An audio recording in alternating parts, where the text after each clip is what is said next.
Welcome back to another action-packed episode of Comic Confidential. I'm your host, Cade Moyer, and alongside me today, some would say he is the most trustworthy sidekick ever. My mum would say that. Your mum would say that. Yeah. I did get you mid-drink. Sorry about that. That's okay. I was just trying to, wet the whistle. Wet the whistle? Before, I had to get into the old vocabularizing make you. Oh. Yeah. That's very proper. It's not a word. We can make words up though. We can. We can be the new Shakespeare's. We are. We are basically this generation's William Shakespeare or Bill Shakespeare, as I like to call him. I would like to think we would be the Dankosphere. Yeah, Dankosphere. Yep. And we'll make a movie called Dankosphere in Love. And it'll just be about a guy that's in love with dank memes. Yes. Yeah. That sounds like the best movie ever. I like it. It's good. Hey, we've made some changes, man. Have we? What's happening? We are going to split the show into two. So what's this mean, Troy? What does it mean? It means they get double Comic Confidential goodness. Double dipping. Double dipping, baby. Double dipping. So essentially, they're going to get some news, and then a couple days later, they're going to get something glorious. Something glorious. What that might be different. And why are we doing this? Because it allows us to do a few little different things for the show. Yeah. It gives us a little bit more freedom to expand on the news and things like that, and bring you the content that you want to hear, right? That's I guess. right. Question mark? Question mark. But also means we can get more guests. Yes. We had the opportunity to get a pretty big guest this week, but time frames didn't really allow it, and it kind of made us realize that things might need to change. Right. But for future reference, we may get that said person who I'm guessing we're keeping secret for some reason. Yeah, we might get him. We might get him later soon. on down the track. Yeah, yeah, for sure. So yeah, that's it. You'll get basically this show, which is us presenting you nothing but lightning news, just banging on about news for a good half an hour or so, and then the midweek show, which is basically it's going to be a whole bunch of special bullshit that you'll probably love, or you won't. I think people will just love listen. it. This week we're talking about Defenders, so make sure you keep an eye out on your little podcasting app, or on the website, or on Facebook, wherever you are, or on Twitter, wherever you are. You'll find the episode everywhere. Yeah, it'll be harder for you to not find it. Just keep your goddamn eyes open and your ears peeled, or your eyes peeled and your ears open. Yeah, just open both of them and have them both peeled at all times. Hey, you want to get into some news? Yes, I do. Excellent. Now, the first thing we're going to do is we're going to try to decode the mess that is the DCEU. Just a plethora of news has dropped over the last couple of days, and causing a whole bunch of confusion, a whole bunch of just clickbait articles left, right, and center.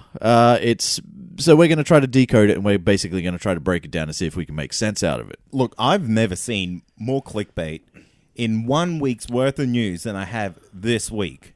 In nearly we're nearly at 100 episodes. Yeah, we're nearly there. And nearly 100 episodes. I've never seen anything more clickbaity than this week. Yeah.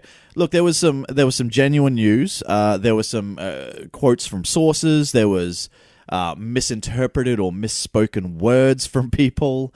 There's some actual dead set proper announcements happened. But it all dropped seemingly at the same time. And it was it really was a bit of a mess, and it looked like for a second there that Warner Brothers had absolutely no idea what the fuck they were doing. It looked like they shat the bed for a minute there. A couple of executives just, high on coke, just thought, fuck yeah, let's just release all this shit. We're going to make 1,700 Joker movies. We're going to we're going to create a whole new timeline, a whole new multiverse, or whatever they want to call it. It's connected, but it's not connected. It's connected, but it's not. It's separate, and everything's going to star different people, but it's going to be the same characters. So yeah, just to give you a quick rundown of some of the headlines that did come out. So we had Deadline reporting that Warner Brothers are making a Joker origin film directed by Todd Phillips from The Hangover. and produced by Martin Scorsese, and not starring Jared Leto, and not part of the DCEU. According to Variety, Warner Brothers has reportedly sent Justice League Dark back to the drawing board after director pitches underwhelmed Warner Brothers executives. Jared Leto is expected to return for Suicide Squad and Gotham City Sirens. However, The Hollywood Reporter is reporting that Warner Brothers are also planning a Joker and Harley Quinn movie, while the tracking board is reporting that the movie is expected to replace Gotham City Sirens on the release schedule. Are you keeping up? Is anybody keeping up right now? I've got the red string going. Keep going, mate. Okay. So Matt Reeves made comments over a month ago, it was before San Diego Comic-Con, on a podcast that the Batman will not be part of the DCEU. Now that is being now taken as meaning it will be within a separate universe similar to the Joker origin story. The Hollywood Reporter released and then retracted and then re-released a quote from a source stating that the Batman is intended as a movie separate from the DCEU universe with another actor other than Ben Affleck playing Batman, and Matt Reeves jumped on Twitter to clear everything up by saying it's purely a standalone film, meaning it will still exist within the DCEU, but the film will have no direct tie-ins or ramifications to past or future movies within the DCEU, similar to Wonder Woman.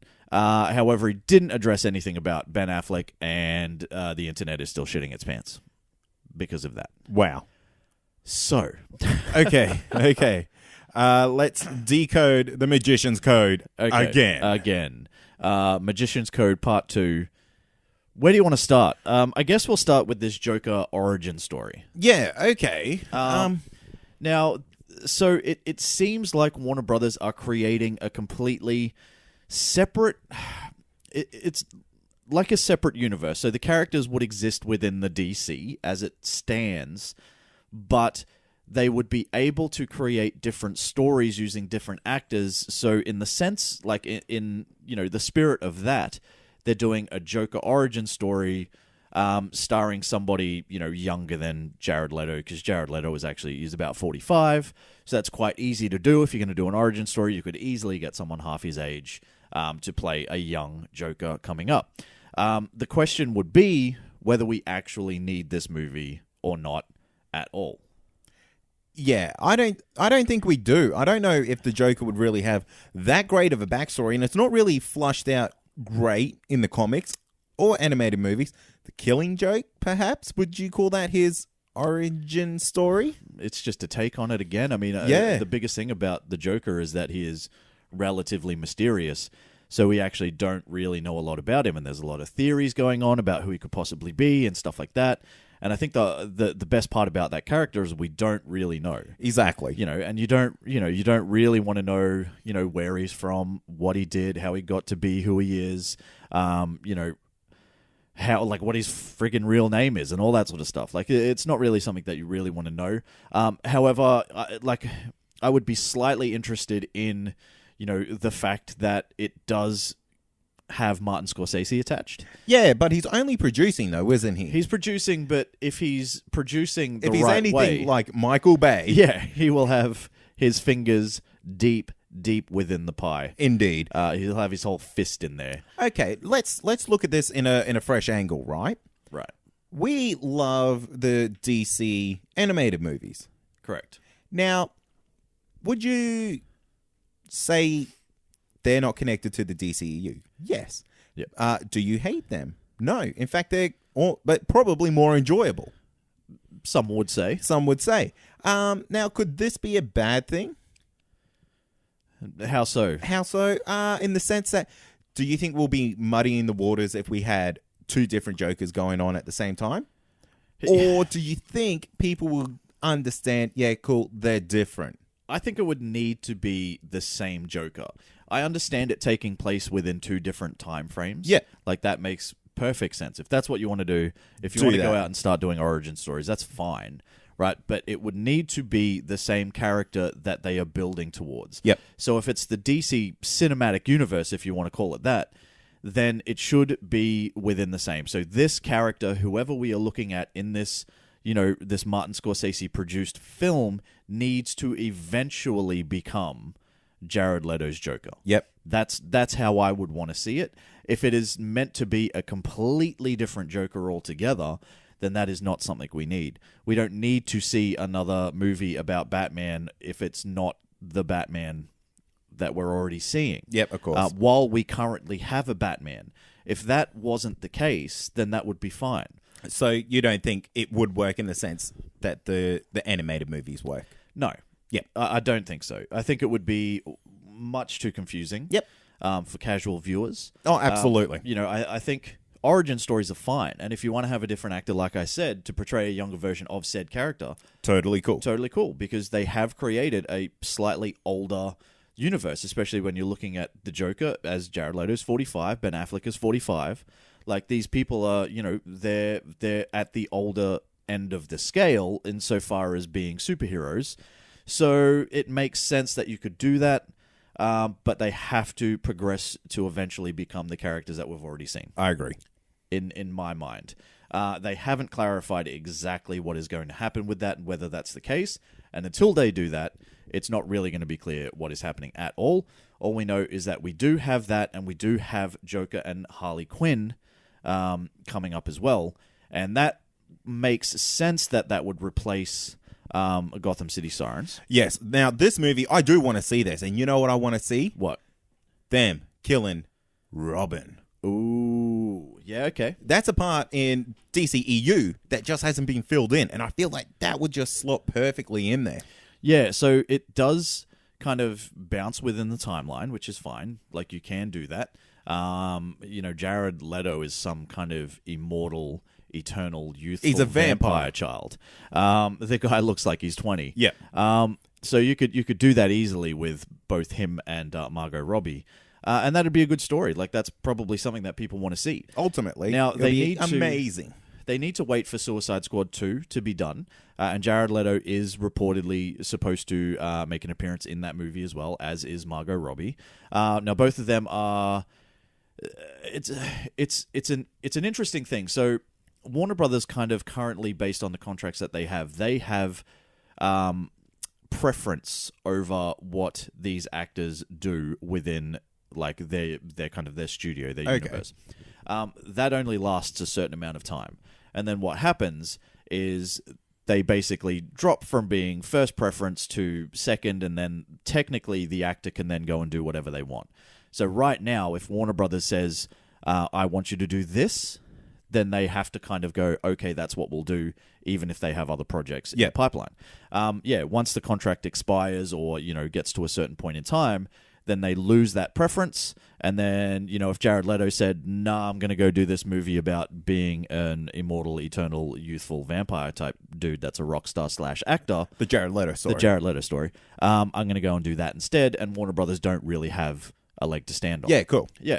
So I think they're trying to rush these things in order to, lock them in. To lock them in, yeah, basically. And that's the reason why these things are happening.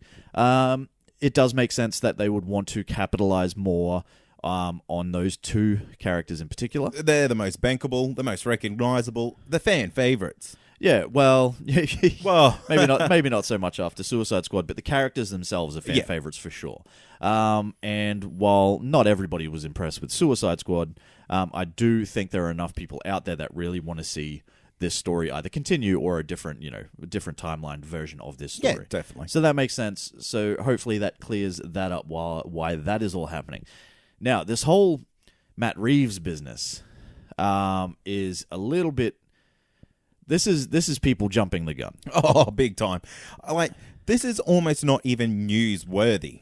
Yeah. So these are comments that he made on a podcast well over a month ago. Yep. And it was yes, he probably didn't choose the best words when he was announcing that he was, basically he was sold that it was not within the DCEU and it was a standalone movie and all that sort of stuff.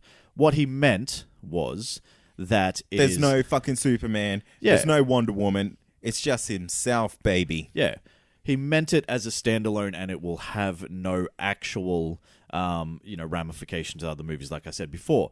And he has come out on Twitter and clarified that himself. So this is a case of news articles, kind of, not news articles, sorry, news websites, entertainment sites, all that sort of stuff, jumping on the bandwagon very, very quickly and kind of going, hey, there's a story there. Let's get that out there. Now, isn't it amazing that this was out for a month Yeah. and no one jumped on it? Yeah, so apparently it all this started from Reddit. So Oh, really? Yeah, basically like The most reliable source of news in the world. 100%. But what it was, so he actually said it. That's 100% true. And it was someone on Reddit basically posted like a transcript of the interview, and then it's kind of blown out of proportion since then. The Hollywood Reporter has jumped on, kind of saying they've got a source that has said that this is what's happening.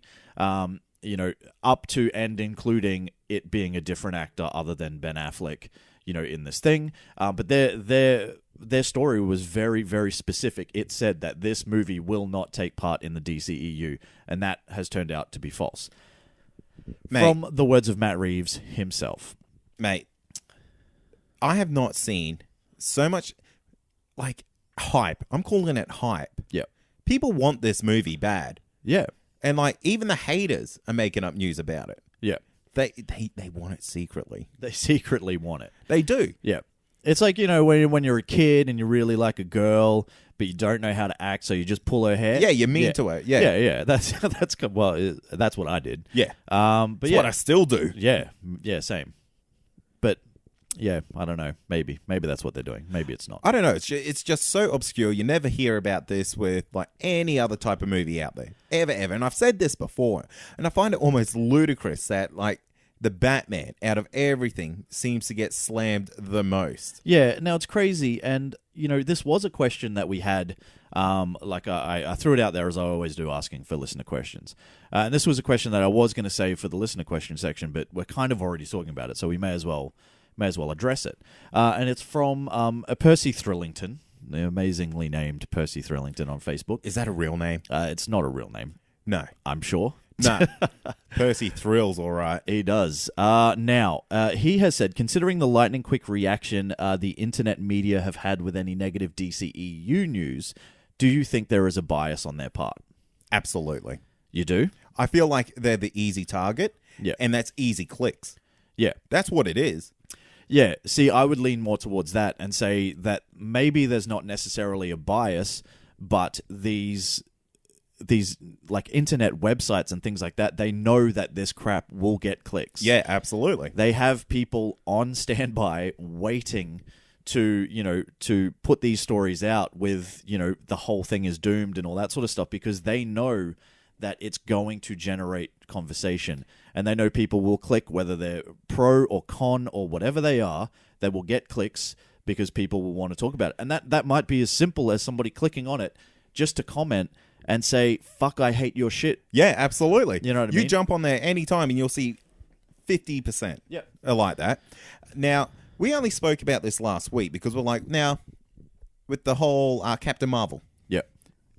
Rewrites for days, mate. Yeah. What has been said about that? Since? Nothing. Nothing. You get one person talking about a podcast a month ago. Yeah. That's only somehow come to the light of day today. Yeah. And it's international, multi-outlet news. Oh, it is on everything. It goes beyond these kind of normal entertainment sites, where things that we might be more accustomed to, like comicbook.com and comicbookmovie.com and Screen Rant and all that sort of stuff. It's going to, it's in obviously Entertainment Weekly, but it's also in it's in the Times. It's in what else have I seen it in? I've seen it in GQ articles. You're kidding. Things like that. Everybody is trying to, because they understand that people are talking about this. It creates controversy and it will generate clicks. If they write a story and if the headline is somewhat controversial, they know that people will click on it. Well, how about this? Let's put a controversial title for the episode for this one. Let's come up with something now. Batman confirmed not to be in DCEU. Yeah. Batman confirmed to no longer be Batman within the DCEU, but is still Batman elsewhere. Yeah. Yeah. I like that. Yeah. Because that's basically the titles that we've been seeing everywhere. Yeah. Matt Reeves confirms Ben Affleck is done with being Ben Affleck and only wants to be Batman from now on, but not in the DCEU. In real life. Just in real life. Yes. Yeah, I think we nailed it. So is there a bias? I don't think there's a bias. I think there's a bias to clickbait. Yeah, to a certain extent, there are definitely. I will go on the record as saying that there is 100% certain people out there from big internet websites such as Rotten Tomatoes, the editor of Rotten Tomatoes, the editor of Slash Film, one of the head writers of comicbook.com. The owner. Or is the owner, Yeah. sorry. They have gone on record as saying that they hate the DCEU. They hate it. Don't talk to them about it. They don't want to hear it. They think it's trash, all that sort of stuff. Are they probably biased towards the articles they post? Maybe. But who's to say? But who's to say? Everybody else, not biased, but they understand it's going to generate a lot of clicks, ad revenue, etc., etc., etc., etc., etc. Money makes the world go round, Troy. It does. Did we clear anything up for you guys? Probably not. It's all very confusing. Rest assured, until you hear something from Warner Brothers themselves or the actors involved, not the actors' brothers, not the actors, Cleaner, who saw a script for another movie that had "I Hate Batman" written on it. It was Le Batman. Yeah, It was the Spanish version. Don't take it as gospel. Wait until you hear those official announcements, and then we'll know more and more and more. Or just listen to us. We're the voice of reason, goddammit. We might be the most unbiased thing out there. I just love everything. You could give me dog shit and slap a Marvel logo or a DC logo on there, and I'll be like, damn, that's some super shit. Yeah, it's like, well, you might go something like, well, it's not necessarily the shit I wanted, but I'm just happy to have that shit. Yeah. You know what I mean? Because I grew up in a time where I didn't get to have that shit. Yeah. But now I do. You just got to be happy that you get shit, I guess. All right, let's move on. The first teaser for the upcoming Marvel and Netflix series The Punisher landed this week. And while the intense 55-second clip doesn't provide us with a release date, it does give us Jon Bernthal's Frank Castle ominously warning that the devil is coming to collect, while also showing us some never-before-seen snippets of action. The Punisher is expected to drop on the streaming service sometime in November of this year. Let me ask you two questions. How great is it that we've still got The Punisher to go before the year is up? Oh, my God. So that's coming. Is there anything else this week that came out that got you more pumped than this 55-second teaser? Dicks aside. Look, this is subtly done perfectly. Yeah. Like, oh, man. I haven't got this excited since the song Sledgehammer came out. What song, Sledgehammer? Look, mate. This is some good Sledgehammer action. It is some good Sledgehammer action. And look, he has got it down to an art. Yep. Like, how many people do you know could carve a skull into the concrete using a sledgehammer? Yeah, he's pretty good. He's amazing. He's mate. pretty good. It didn't really show us a lot. No. But it does give us what looks to be a glimpse of who might be the villain, or at least one of the villains, and that's Rawlins, who is a CIA operative and very big within the Punisher Max series by Garth Ennis. And it doesn't really give us much more than that, but it did get me hyped as fuck. I don't want any more. Yeah, I don't really I've been trying to avoid all the the set leaked photos and Yep. all that sort of stuff as much as possible. I really haven't seen a lot of them. There's one that's come out that's kind of everywhere and you can't avoid it, and it's just Jon Bernthal in pretty much full-on Punisher costume. And it looks great, and that's fine, but I do really want to... I really want to go in this with fresh eyes, but at the same time, I would really just love a fucking release date. Oh, can we just get it? Just so I know when to get excited for. Because there were early rumors that it was going to be October. Then the smart money is on early November. Why is the smart money on then? Well, it's just Is that when they dropped previous episodes? No, if you look at... So they dropped Luke Cage in October of last year. So normally there's an early release and there's a later release. Now... I think there wasn't necessarily issues with production or anything like that, but for some reason, Netflix has pushed it back. And I think the reason why they've pushed it back is probably because they've pushed Stranger Things to an October 31st release date for Halloween. Right. So they don't necessarily want the two to, clash. Yeah. And, and that's smart. You don't want to, like, basically just blow your entire load in one go. Do you? Is that how it works? Well, I don't know if you can do it in multiple. No, you can. You can spread it out. With the magical art of tantric. Yeah, exactly. Yeah. It's Kama Sutra and all that. Yeah. So you blow some of your load. I guess I meant wad, like wad of cash. You don't want to blow your whole wad of cash. Don't blow your load, kids, all in one go. Save it up is what I'm trying to get at. Let's move on. Let's move. Now, Warner Brothers have released an amazing first sneak peek by way of an 8-minute feature for the next animated show. Their adaptation of the acclaimed 1989 Mike Mignola one-shot Batman Gotham by Gaslight. In the video, the creative team takes us through the creative process and the mindset needed to create what a lot of people refer to as the original Elseworld story, a story which pits Batman against Jack the Ripper in Victorian-era London. Now, does this get you pumped for the movie? Because I don't believe you've read Gotham by Gaslight. You'll be correct. Right. So what do you think? It was a lot better than I was expecting. Yeah. Me and, I guess, Yesteryear don't get along very well. They don't. You basically don't like anything before, I'm going to say, 1980. Anything before 1980 is non-existent to me. Yeah. Yeah, that's fair. But this doesn't look too bad. Yeah. It hasn't sold me. Right. The old time has not hooked me yet. Okay. But the fact that it's got Batman and he's Batmaning around an old time Gotham is pretty cool. And the thing with Gotham is that it's already under this like chic look that it might be a timeless time. Well, this is the thing. So it's not actually Gotham. He is in London. Am I thinking of the comic that's based in Gotham? Maybe. No, the comic is based in London as well. Is it? Yeah. But so the similarities are there though. So, when you look at old-timey London, it is very gothic anyway, and it kind of does, like, you could easily mistake it for Gotham. And I think that's part of the reason why the story was told there. Because Jack the Ripper isn't exactly going to come to Gotham, is he? But Batman can most certainly go to London, or Bruce Wayne instead. And it looks cool, man. Like, it looks good. I think the last one we got was what? The Killing Joke. Then we had Justice League Dark. Yep. Justice League Dark I really enjoyed. I haven't seen that one yet. I've got to get... It's on Netflix now. It is on Netflix, man. There is absolutely no excuse. That's what I'm doing tomorrow night. You can watch it free.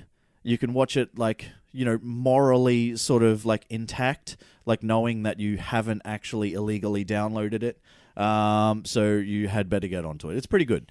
The Killing Joke, not so much. Yeah. But I think this will be a good turnaround because this is like something that you really have never seen before from these animated movies. And I think it opens the door to a lot more of these Elseworld movies. What's the odds that Jack the Ripper is the Joker? Can't say because I know the answer based on the comic. Or the graphic novel, but I don't know how they're going to do it anyway. And even if I did, I don't want to spoil it. So, right. Yeah. Maybe give me a wink if I'm right. Okay. What's the next news story there, Troy? But what I will do, though, is I will put a link to that so you can check it out for yourself on our Facebook page. Because it is quite interesting. Oh, that's handy. Yeah, and they do go into a little bit of behind-the-scenes sort of stuff as well. So you get to see a bit of the creative process. Indeed. And why they decided to do that. Battlestar Galactica and 24 actress Katie Sackhoff has officially joined the Season 4 cast of The Flash as the villain Aminette Black, a.k.a. Blacksmith. The TV take on the villain is described as a steely and badass boss of an underground black market for supervillains. Aminette uses every means possible, including the long list of metahumans under her thumb, to ensure her illicit enterprise thrives. And she'll make her debut in Episode 5. So, we've got a pretty great actress as a non-speedster villain, whether it's the main or the secondary villain for the season. Are we excited for Season 4? Maybe? Are we? I am. Are you? Yeah. I'm just excited to see, now, this is a kind of like a double-edged sword kind of thing here. So Katie Sackhoff is great. I don't know her as much from Battlestar Galactica because I haven't really seen it as much. My partner has been like, you go watch Battlestar Galactica. I'm like, yep. As soon as I finished all 10 seasons of Doctor Who, that will be my next thing. You're doing all 10 seasons? I'm doing all 10 seasons of Doctor Who, my friend. How many episodes is that? 4,000. Well, look, it's 10 seasons. It's about 12 to 13 episodes per season, so it's well over 100.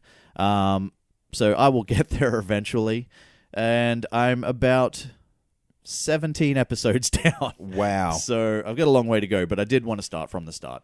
I didn't want to jump in anywhere else. Is it worth it? Are you enjoying it? I am enjoying it. I would not have watched 19 episodes of a show that I didn't enjoy. You watching Supergirl has proven that statement wrong. Well, that's true, but I did that for this. So fuck you guys for making me do that, I guess. But I love you. I love you still. Anyway, my whole point is that she's a great actress. So she's proven herself. She's a name within this pop culture community and all that sort of stuff, and that's great. What I'm excited for is the fact that finally we're going to have a full season of non-speedster villains. And I'm pretty excited about that. It's going to be something different. Hopefully it'll be something we haven't seen before. Barry's going to have to try different things, all that sort of stuff, right? However, when you say things like including the long list of metahumans under her thumb, that really just says to me it's the same freak of the week absolutely thing that they're going to run with. So, she will be this villain that kind of isn't really that much of a threat other than the fact that she has all these metahumans, and each week it's going to be them fighting a different one until they finally get to take her down. Yeah. And that is alarming because that has been some of the major problems with The Flash in the past. It has been a bit of a downer, but it also makes for just easy viewing of a fun show. Like, that's where DC Legends of Tomorrow kind of got it right, because theirs wasn't a freak of the week. It was like an adventure of the week. Yeah. Well, yeah, once they got past the whole Vandal Savage thing of season 1, and season 2 was kind of them just going on random adventures, doing whatever they wanted to do. Yeah, you're right. That did work for them. The Flash, though, needs a story. Like, it needs... He needs to have an end goal. Yeah. Yeah. But there has to be something like... He is an incredibly powerful metahuman, if you want to call him a metahuman, is what we're calling him. Yep. But he is an incredibly powerful metahuman. And, he needs to have something that is going to test him physically and mentally and emotionally and all that sort of stuff. And the best part about this show sometimes is the character progression and the way that these young actors, bring that emotion to the show. If you're just doing Freak of the Week, yes, it'll be fun, but it's going to get boring because there's going to be no deeper substance. And sometimes, regardless of what you think, I see the way you're looking at me, people want deeper substance. No, and they absolutely do. I agree. And the problem the Flash had when it was doing Freak of the Week, it would just tack on something 5 minutes at the end. Yeah, exactly. And that's where it went wrong. If it did Freak of the Week, for a couple of weeks, and it didn't try just tack something on, it would be fine. Yeah. If you're going to run a deep story, run the deep story. Yeah. But don't try just slip it in where you need to. Yeah, well, I think that's kind of what they tried to do last season as well, and even that failed. Yeah. So good luck for season 4, Flash, but we're going to be there 100%. We'll watch that. Are you going to not watch it? Hell no. Don't be stupid. Now, a Twitter user has released an image of an upcoming toy catalog featuring LEGO's new range of Star Wars LEGO sets. On the left side of the catalog is a logo for a line in the series titled Han Solo, A Star Wars Story, with the confidential watermark stamped across it. While nothing astounding, this does fall in line with the title of previous anthology movie Rogue One, A Star Wars Story. The image has since been removed. This seems like this will be the official title for the Han Solo movie, which up until now has been titled the Untitled Han Solo Movie. Are you surprised? No, much. Wow, such surprise. Is it disappointing though? With a character, as cool, I guess, and exciting, and such a fan favorite for all this time, for it to just be called Han Solo: A Star Wars Story, is it not a bit of a letdown? It's actually, you know what? The more I think about it, because his story should be so disconnected from what the Star Wars story is until it needs to be connected. Yeah, 100%. It should be Han Solo, the rad fucking journey. Yeah, Han Solo, the raddest fucking dude you've never met until A New Hope, when you meet the raddest dude, Han Solo. I think that might be a bit long. Well, they could shorten it down. Maybe they could like make it an acronym or something. Yeah, I like that. Yeah. But that's what it should be. Something like that. Like, Yeah. it doesn't need to be so connected to Star Wars just yet. It's in the same universe. Yeah. I mean, ETs are in the same fucking universe. Yeah. You don't see them running around saying ET, a Star Wars story. Yeah, but you could call it like, you know, I don't fucking know. I'm just gonna make shit up off the top of my head. Do it. Like, you know, like Han Solo, fucking Smuggler's Cove. I don't know. Han Solo. The Smuggler's Code. Yeah, the Smuggler's Code. Han Solo and his Wookiee pal fuck shit up. You could call it Han Solo, and the Kessel Run. I don't know. You know what I mean? Yeah, absolutely. It's endless. Why run with Star Wars? Han story? Solo, 12 parsecs to glory. There you go. That's actually pretty amazing. So, let us know what you would think. Like, what you would like your Han Solo movie to be called. Very interested to hear what you guys would think. For me, like, I get it. I understand why they're doing it. Like, it's this whole anthology thing. It runs within it, and that's fine. I just would have expected something a little bit better. I have one more story. One more. One more, no more. And that is the Thor Ragnarok runtime has been revealed, thanks to movie ticket site Fandango. And while early rumors were that it would only be around the 90-minute mark, the actual runtime is a fairly hefty 2 hours and 10 minutes. Director Taika Waititi also announced it on Twitter in his typical comical fashion, saying, try 90 minutes, but there's 40 minutes of credits. Any surprises here? He took my fucking joke. Does it make you feel better knowing that the movie is going to stick around that 2 hour, 10-minute mark rather than 90 minutes as previously reported? Yeah, could you imagine a 90-minute Thor movie? Yeah. It'll be like balls to the wall the whole way. Would it be great? Most probably. Yeah. I feel like I'm getting value for money now. Yeah. Look, it is one of those things. It's like, you know, a movie can drag. Once it gets below, once it gets above that 2 hour mark, it can definitely drag if the story isn't done right. That's right. But the same can be said for 90 minutes. Like, it can feel rushed.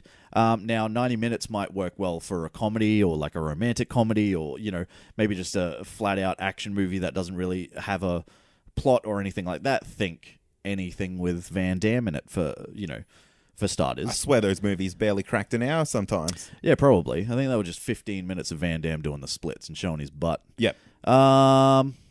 Just a good 15 minutes well spent. Oh, I'll go back. Yeah, so I'm happy with 2 hours, man. Yeah, I'll live with that. Yeah. That's it. That's it. That's all I got. Troy, where can people find us? People can find us in the usual places of social media, and that is Facebook. That's Comic Confidential. We have the listener community, which is Facebook. We have the Facebook listener community. There we go. Which is Comic Confidential listener community. We have Twitter and Instagram, which is at ComicConPod, and we also have a website. That's Comic Con Pod. Oh my gosh. ComicConPod.com. Past episodes, future episodes, and everything in between. I don't know why I get it wrong. I don't know why you get it wrong either. Maybe because I was like just hitting home runs for so long. Maybe. And this is like the signs that I need to retire. Yes. You had a good 3 weeks of getting it right. Yeah. And now you're back to just fucking it up like usual. We have a Patreon. That is patreon.com/ComicConPod, where you can support the show for as little as $1 a week. And there are a whole bunch of perks. Jump on there and check it out. We will be back in a couple of days with our Defenders full season wrap-up. We binged the whole fucking thing. We binged it hard, man. I was not scared. I was not scared. Yeah. So we're going to bring that to you within a couple of days. So stay tuned for that. And that's kind of it, my friends. Thanks for listening. As always, I'm Troy. I'm Cade. And this has been Comic Confidential. Cheers. Peace. Make sure you go download that other episode, because we're going to talk about the Defenders a lot. That's a good song, man. Thanks. That's a good song.